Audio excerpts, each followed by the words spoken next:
بسم اللہ الرحمن الرحیم۔ میں آج ولی باغ میں حاضر ہوا ہوں اور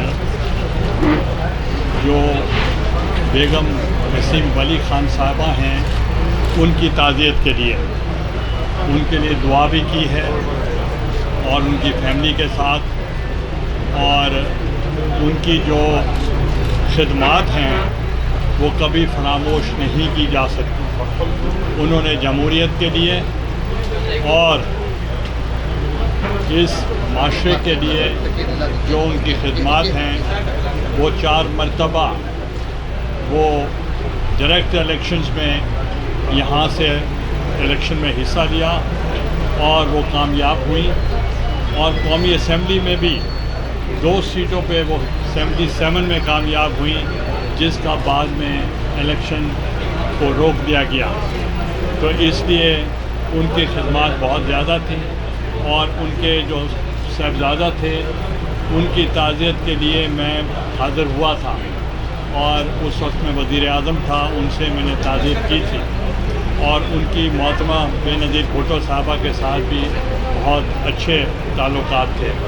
تو اس لیے میں ان کے خاندان کے ساتھ تعزیت کرنے کے لیے آیا ہوں، اور حیدر خان کوتی صاحب کے ساتھ ہم نے کام کیا ہے، اور بہت وار آن ٹیررزم کے اوپر، ایکسٹریمزم کے اوپر، یہاں کی ڈیولپمنٹ کے اوپر ہم نے مل کر کام کیا ہے۔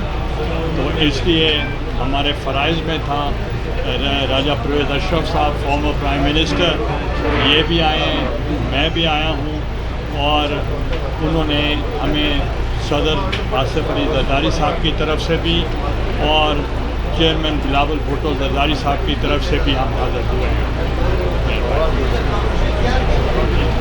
سر میرا پہلا سوال یہ ہے، جو اپوزیشن یا پی ڈی ایم کی مستقبل کے حوالے سے بظاہر سے باہر نکل گئی ہے، اور ایم پی بھی، لیکن پی ڈی ایم کے جو نکات سے جو مقاصد تھے وہ یہ تھی پارلیمنٹ کی بالادستی، حقیقی جمہوریت کی بحالی اور اسٹیبلشمنٹ کا مداخلت، سیاست سے اسٹیبلشمنٹ کا مداخلت ختم کرنا۔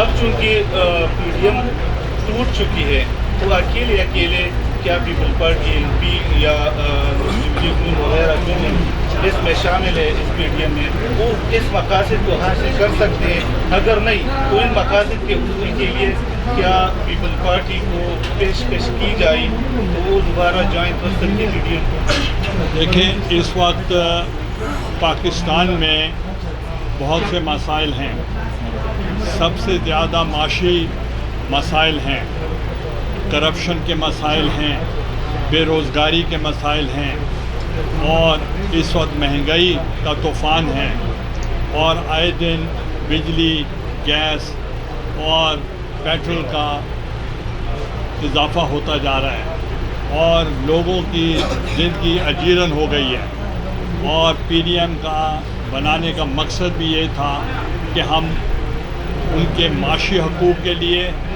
ان کے آئینی حقوق کے لیے اور جمہوری حقوق کے لیے، اور خاص طور پر آپ کی میڈیا کی آزادی کے لیے اور لوگوں کے حقوق کے لیے ہم نے قائم کی تھی۔ مگر جو ہمارا مشن ہے وہ اپوزیشن ہے، اور ہم حکومت کی اپوزیشن میں ہیں، اور ہمارا جو مشن ہے، خواہ ہم پی ڈی ایم میں ہیں یا نہیں ہیں، ہمارا جو مقصد ہے وہ صرف یہ ہے کہ عوام کو ریلیف دلانا، اور ہم وہ اس ریلیف کے لیے اپنا کام جاری رکھے ہوئے ہیں۔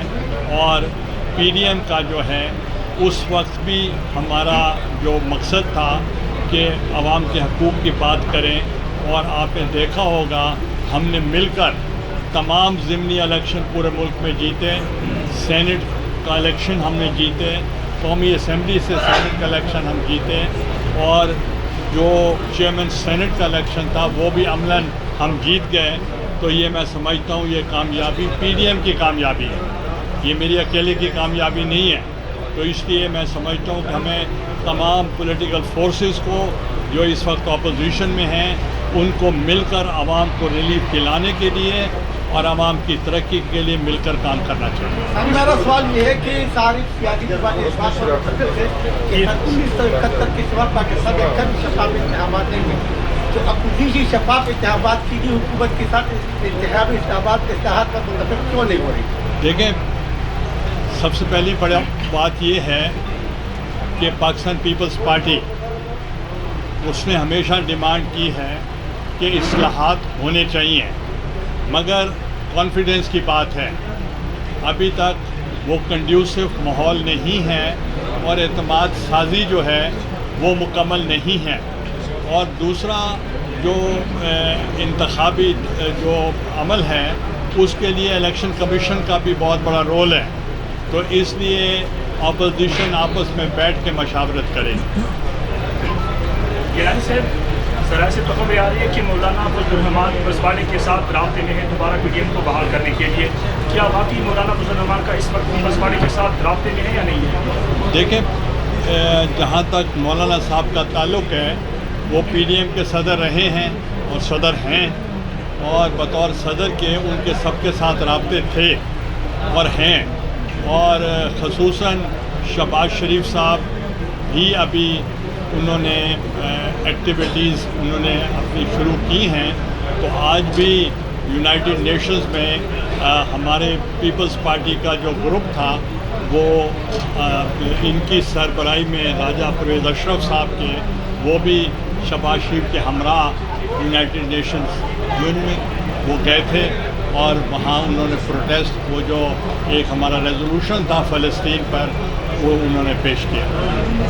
سر یہ بتائیں کہ آج چیف اور وزیر پاکستان کے حالیہ سعودی عرب کو کس نظر سے دیکھتے ہیں؟ دیکھیں، سعودی عرب جو ہے وہ پاکستان کا ایک بہت قدیمی ہمارا ان کے ساتھ تعلق ہے. ان کے ساتھ ریلیجسلی بھی ہے، پولیٹیکلی بھی ہے، اور ان کے ساتھ ہمارا عقیدتاً بہت زیادہ ہمارے تعلقات ہیں. گزشتہ کچھ بیانات کی وجہ سے تعلقات میں کچھ اونچ نیچ آئی تھی. تو میں سمجھتا ہوں کہ ہمیں سعودی عربیہ کے ساتھ بہت اچھے مراسم رکھنے چاہیے، کیونکہ ان کی جو ایک وہاں کی جو سیکیورٹی ہے وہ ہم ہر مسلمان اپنی سیکیورٹی سمجھتا ہے. اس لیے ہم ان کے ساتھ بہتر سے بہتر تعلقات چاہتے ہیں، اور جو سعودی عرب کا مخالف ہوگا وہ پاکستان کا مخالف. کوئی اور بھی سوال؟ گیلانی صاحب ذرا یہ بتائیے، جو جہانگیر ترین گروپ ہے پی ٹی آئی میں، ان کا آپ کے ساتھ کوئی رابطہ یا کوئی اس طرح کی موومنٹ ہوئی ہے یا نہیں؟ دیکھیں، جہانگیر ترین صاحب کے ہمارے بہت پرانے تعلقات ہیں، مگر ان کے اس وقت مسائل اپنی پارٹی کے اندر چل رہے ہیں اور وہ اپنی پارٹی کے اندر رہتے ہوئے اپنے مسائل کا حل ڈھونڈ رہے ہیں. تو وہ ان کا انٹرنل معاملہ ہے پارٹی کا، تو ہم اس پہ کمنٹ نہیں کر سکتے.